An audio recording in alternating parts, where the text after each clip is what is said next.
Sir ନମସ୍କାର। ବିଶ୍ୱରତ୍ନ କିଏ, ତାକୁ କାହିଁକି ଲୋକମାନେ ମନେ ପକାଉଥିଲେ ଟିକେ କୁହନ୍ତୁ। এই ପୃଥିବୀରେ ଅନେକ ଲୋକ ଜନ୍ମ ନେଇଛନ୍ତି ଏବଂ ଜଗତରୁ ବିଦାୟ ନେଇ ଯାଇଛନ୍ତି। ଜଣେ ଅନନ୍ୟ ବ୍ୟକ୍ତିତ୍ୱ ଏହି ଭୂଖଣ୍ଡରେ ଥିଲେ, ଯାହାଙ୍କୁ ସମସ୍ତେ ମନେ ପକାଉଛନ୍ତି। ଆମେ ଜାଣୁ ଏହି ପୃଥିବୀରେ କିଏ କିଏ ବିଭିନ୍ନ ବିଷୟରେ ବୟାନ ଦେଇଛନ୍ତି। କିଏ କହନ୍ତି ମୁଁ ବିଶ୍ୱର ଗୁରୁ ବା ଜଗତ ଗୁରୁ, କିଏ କିଏ କହନ୍ତି ମୁଁ ବିଶ୍ୱର କବି, କିଏ ବା କୁହନ୍ତି ମୁଁ ଜଗତର ଜ୍ୟୋତି, କିଏ କହେ ମୁଁ ବିଶ୍ୱର ଧନୀ, ତ ମୁଁ ବିଶ୍ୱର ଜ୍ଞାନୀ, ଓ ଆଉ କାହାକୁ କୁହାଯାଏ ତୁମେ ତ ବିଶ୍ୱର ବିଶ୍ୱବିଜୟୀ। ତତ୍ସହିତ କିଏ କିଏ କହନ୍ତି ମୁଁ ବିଶ୍ୱର ତ୍ରିପୁର ବିଜୟୀ, ଓ କିଏ କହେ ମୁଁ ବିଶ୍ୱର ମରଣ ବିଜୟୀ।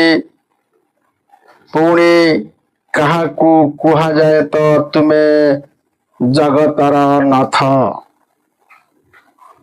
କିନ୍ତୁ ଜଣଙ୍କୁ କୁହାଯାଏ ତୁମେ ତ ବିଶ୍ୱର ରତ୍ନ।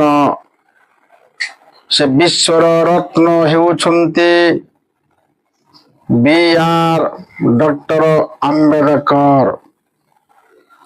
ସେ ଥିଲେ ସମାଜ ସଂସ୍କାରକ, ଉଚ୍ଚ ଶିକ୍ଷିତ, ଜ୍ଞାନୀ, ଭାରତୀୟ ସମ୍ବିଧାନର ପ୍ରାଣ ପ୍ରତିଷ୍ଠାତା, ମାନବବାଦୀ ତଥା ସମାଜରେ କୁସଂସ୍କାର, ଅନ୍ଧବିଶ୍ୱାସ, ଛୁଆଁ ଅଛୁଆଁ, ଉଚ୍ଚ ନିଚର ଭେଦଭାବକୁ ସମୂଳେ ଉତ୍ପାଟନ କରି ତଥାକଥିତ ସବର୍ଣ୍ଣମାନଙ୍କ ଦ୍ୱାରା ନିର୍ଯାତିତ, ନିଷ୍ପେଷିତ, ଶୋଷିତ, ଘୃଣିତ, ମାରିତ, ଶାସିତ ଓ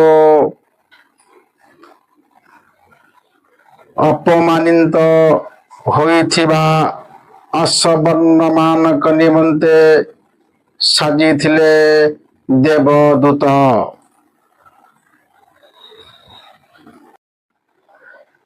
ତାଙ୍କ ନିମନ୍ତେ ପଦେ କିଛି କହିବାକୁ ଯାଉଛୁ।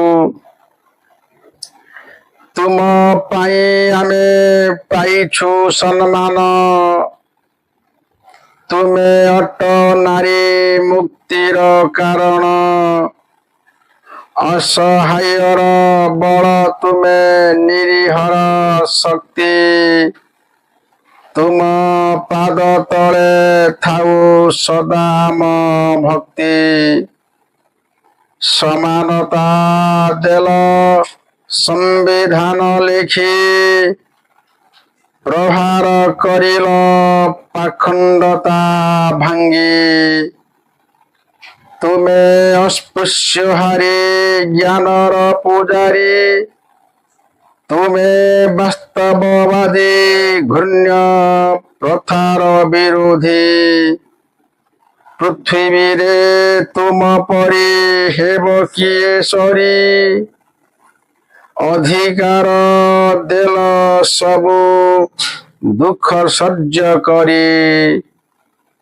ବିଶ୍ୱରତ୍ନ ତୁମେ ସଭିଙ୍କ ଦଳିତ ଦେବତା, ତୁମ ପାଇଁ ଚାଲୁ ଟେକି ଆମେ ମଥା।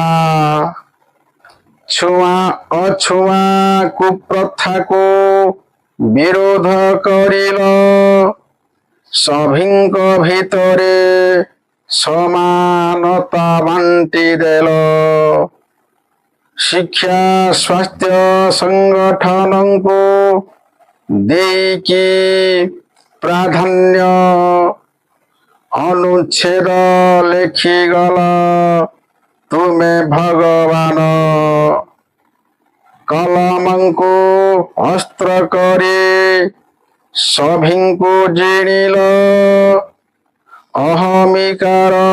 ଅହଙ୍କାର ନିମିଷେ ଭାଙ୍ଗିଲ। ଧନ୍ୟ ଧନ୍ୟ ତୁମେ ବି.ଆର୍. ଆମ୍ବେଦକର ଦରଦୀ ମଣିଷ। ତୁମକୁ କରୁଛୁ ସାଷ୍ଟାଙ୍ଗ ପ୍ରଣିପାତ। ହେ ଦରଦୀ ମଣିଷ, ହେ ଦରଦୀ ମଣିଷ, ହେ ଦରଦୀ ମଣିଷ।